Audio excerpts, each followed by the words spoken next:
Ah, dang! That temple just rose out of the ground! It's getting higher and higher! What are we gonna do? Has anyone seen Cole?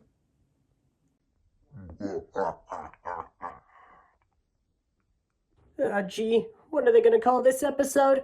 The Real Fall?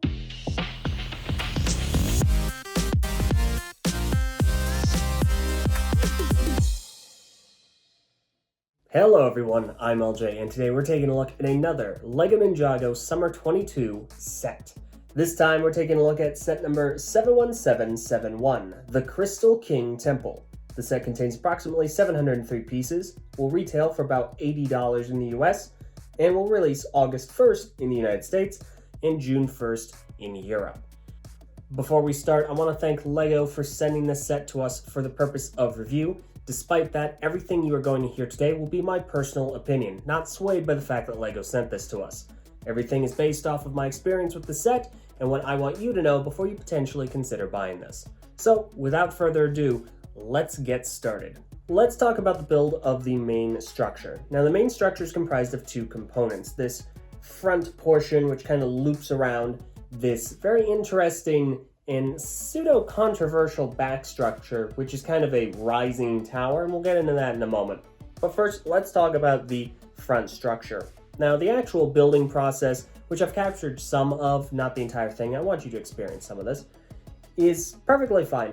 This set feels like a mixture between Prime Empire and Master of the Mountains, so just a purely season, I think it's 12 set. 12, 13? I don't remember. Anyway. So you have on the left side this escalating staircase, and it goes up to these golden nunchucks with this kind of doorway.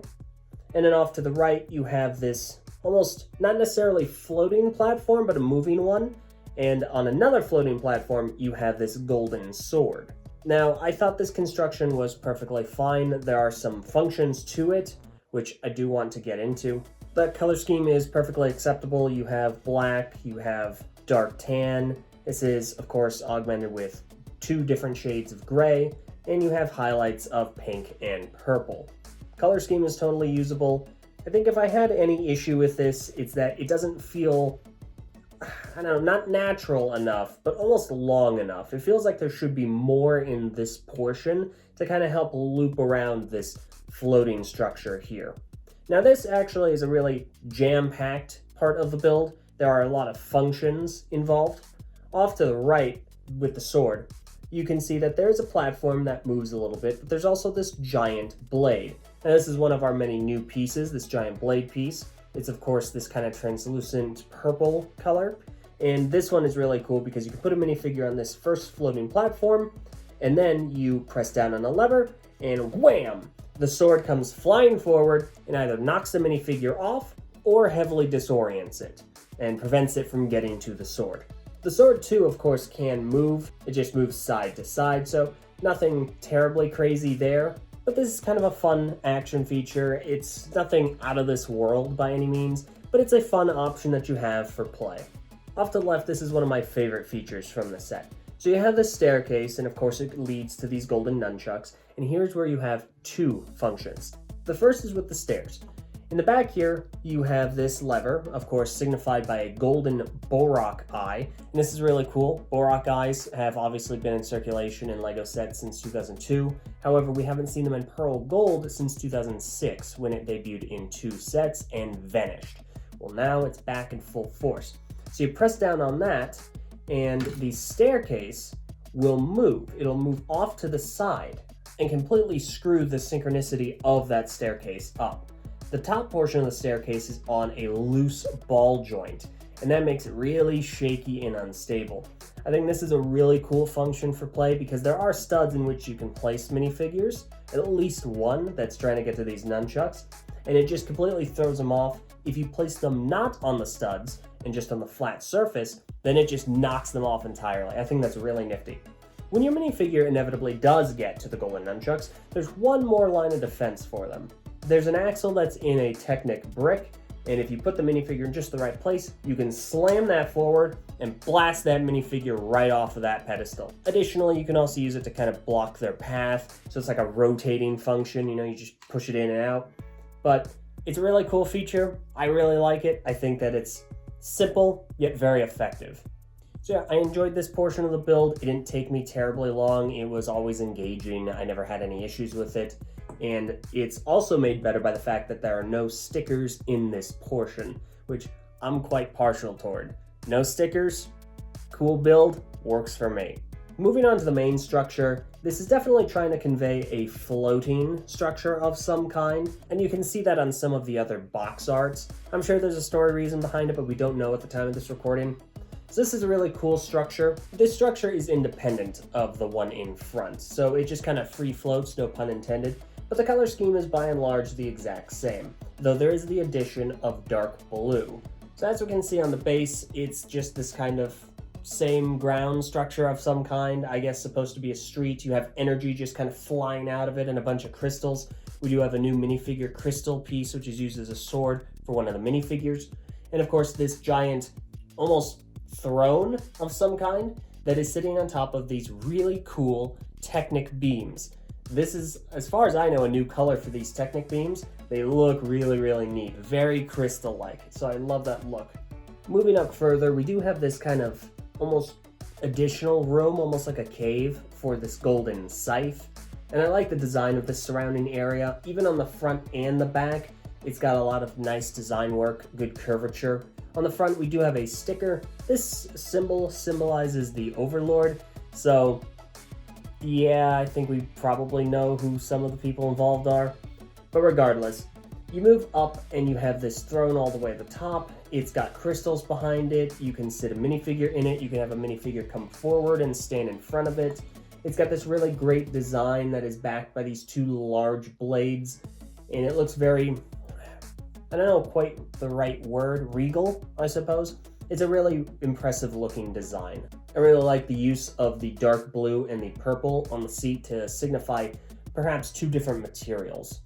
Again, we have a lot of these minifigure blade pieces that are shooting off in different directions. I can only imagine that's like supposed to be energy that's just like flaying out into the universe. I'm not sure, but it looks really good. Off to the left side, we have another function. This is a cage of some sort. And I've been told that this is the first set that LEGO has made that features tensegrity as a building technique. Now, if you're not familiar with tensegrity, you would probably be best looking it up. I'm not going to do a good job explaining it, but my understanding is that it is a way of having builds hold themselves up with their own weight. That's my best understanding of it. It's a really cool idea. I don't know if I fully buy that this part of the set is using that method. It's definitely held up by chains. I just don't know if it's using its own weight to accomplish that. I don't know if it's the best example of tensegrity in a design, but I'm welcome to be proven wrong on that. If there's a better explanation, I'm all ears. This cage is actually really cool. It's a giant crystal piece. I believe that these rock pieces are new in this color. They're not new pieces, but they're definitely new in this transparent pink. It opens up and you can put one minifigure in there, though trying to get a ninja in there, it takes a little bit of finagling. You gotta take their weapon off. You gotta try and get them in just the right way, and then it'll fully close. So it's a smidge persnickety, but when you can get a ninja in there, it's really cool. They look like they're trapped in crystal. So that about covers the build. I really enjoy it. I think that it looks good. I think if you keep this tower kind of close to this front portion, then I think you have a really cool vertical but also horizontal place to play. I think that's very cohesive, as this really dynamic look where there's always something to do. However, there is a point of interest in this main structure, which I really appreciate. While on paper there are maybe only 5 or so things to do, those 5 things lead into a lot of different possibilities for play, and I really appreciate that. It definitely feels to me like a play set, and I thought that was important. Speaking of figures to play with, we have 6 minifigures 4 of which are exclusive. We'll focus on those first. These are the default ninja suits for this season. This is the only set of this wave thus far that they come in. All the others are either golden dragon suits or golden suits. I think they look good. They're fairly standard designs as far as like ninja suits are concerned.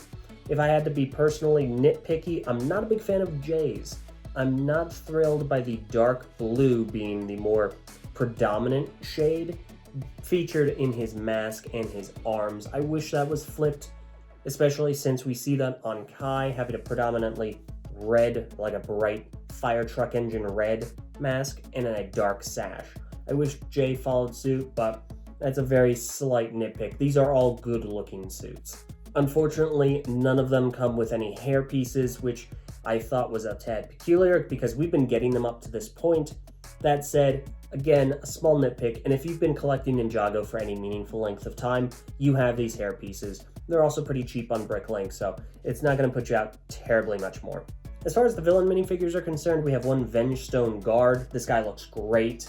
He's got this transparent shoulder piece that's new, and it looks really menacing, especially with the headpiece and the other transparent pieces on the minifigure. Printing is really well done. He's got that crystal sword, and that headpiece is just one mold. It's dual molded, and it looks really impressive. It's kind of like a dragon, but the way that it's molded, if you hold it up to the light, it just looks awesome. Very menacing, very, very cool.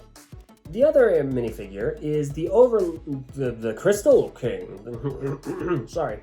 And this Crystal King is a 4-armed minifigure, very similar to Garmadon in that respect. The color scheme, I'm gonna be honest, I don't like it. I wish there was more contrast. I'm not a fan of the gunmetal and the gold. If it was black and gold, I feel like I would have enjoyed that more. It would have felt a little more in line with the rest of the set's color scheme. It also kind of feels like we're just getting not as high contrast black and then a dark mustard, and I'm not terribly thrilled about that. The design work on the minifigure though is very impressive. It's a good looking design in my opinion, and I feel like there might be some story relevance to that, so whatever they figure out, I'm sure it's going to be cool. We do have a mask for him, and again, not as thrilled by this design. It looks a tad vague. I'm not sure totally what this mask is supposed to be. If it's meant to be a dragon, then I guess, but it looks like one of the never-ending story versions of a Ninjago dragon. And that, to me, was never very menacing. It's just very flat and odd. The printing on it is also mostly fine, though the eyes do look, instead of crystalline, like a motorcycle visor. So it doesn't look quite like it's supposed to be actual eyes, just brimming with energy. It's just supposed to be something that you would place in there. Granted, I'm a little bit of a hypocrite in being bothered by that. I have a mask and it has a visor as well. I think the difference here being this is trying to convey a very particular type of material, and instead it just kind of feels, and this is going to sound weird, like plastic. The Crystal King does have a face. The mask is connected to the back of a helmet, and if you bring the mask up, you do see that he has a menacing face on him. And I think that this is a reused print. I think this is from the Overlord from at least the Legacy waves. It does have back printing, kind of a ponytail of some sort, like a braid. And the face is fine. It's menacing. I don't really have anything particular to say about it. So overall, this minifigure is It's got 4 arms, 2 of which hold these 2 transparent pink swords, which I think a lot of people are going to get a kick out of. They look very crystalline and very in line with everything else. But not one of my favorite minifigures, but it serves its purpose. Finally, while not a minifigure, we do have this small dragon build, and there's nothing crazy about it. I think it's totally fine. It's a cute build. It's fairly straightforward, but it's good. I like it. I like the kind of nostrils it has. I think that's funny. And the color scheme is mostly black with some transparent pink and a little bit of purple. It looks good. Nothing to complain about, and I think some people are going to get a kick out of that. I could see this getting kind of a cult following in a sense. Now, before I wrap this review, I did want to touch upon these golden weapons, because we do get 4 new molds for golden tools. Every set that has at least one of them will come with all of them, in addition to this kind of, I don't know exactly how to describe it, but they're the horns that are used on Samurai X Nia's helmet. So if there's a more proper word for what those are, please let me know. We do get 4 golden weapons. We get 2 of each in every set. So we get this fire sword, these golden nunchucks, the golden shurikens, and a golden scythe. Again, all new molds. None of them are reused from our traditional golden weapons that we're familiar with. I like the scythe a lot. I think it looks really good. I think that the nunchucks are also kind of interesting, though I'm not thrilled by the connection point. It's totally serviceable. It works fine, but there's just something about it that kind of rubs me the wrong way. I think the shurikens are also totally fine. They look a lot more angular than the ones we're used to. The one that I don't actually like is the sword. I don't know why they felt the need for a new sword that looks more like an axe, but this definitely feels more like an axe than our traditional fire sword, which I really like the design of. I feel this one could have used a little more time in the smelting room, but it's totally serviceable, and I'm sure there are going to be people that really like it. This is just a personal preference thing and being used to the golden fire sword for the line's duration. Overall, and my final thoughts, I like this set. I think there's a lot of play value to it. I think that the value in the minifigures is really good. You get all of the basic suit ninja, which I feel collectors are going to want. I think that the Venge Stone guard looks really menacing, and I'm sure some people are going to like the Crystal King. It's just personally not my favorite. The play value of this set I feel is really good. There's a lot to do. There's a lot of potential scenarios that people could play out with it. I like the fact that it is kind of separate, but you have the option of bringing it close. If either of these are on their own, I feel that they don't look enough to justify this price, but together, there's enough of a dynamic interplay here. There's enough of an interesting 3D space that I think you could find some value in that. And again, I can't understate the potential play value here. There's a lot of role-playing scenarios you can really do with this set. That said, it is $80, and that is $10 more than the Crystal King set. You can see the review for that one if you go up to the upper left, right-hand corner. I don't know, Haley did that one. So it is $10 more. The Crystal King set is a little over 700 pieces and is $70. So this, being a comparable part point, is $10 more than it ought to be. And I do feel like that's a bit of a stretch, but I feel like it's more reasonable than a lot of people think it might be, especially considering, again, you're getting 4 ninja specific to this set. You're getting new pieces, you're getting the golden weapons, and you're getting a really cool play experience. That said, that's just my opinion. I think this is really cool. I'm also kind of a sucker for play sets, but I want to hear from you. What do you think about the Crystal King Temple? Please let me know in the comments below, and if you have any questions, feel free to ask, and I will do my best to answer them. Thank you so much for watching. I hope you enjoyed. I hope to hear from you in the comments below. Please share and please subscribe for more LEGO set reviews. Thank you all so much for watching. I'm Eljay, and I'll see you all next time. Farewell.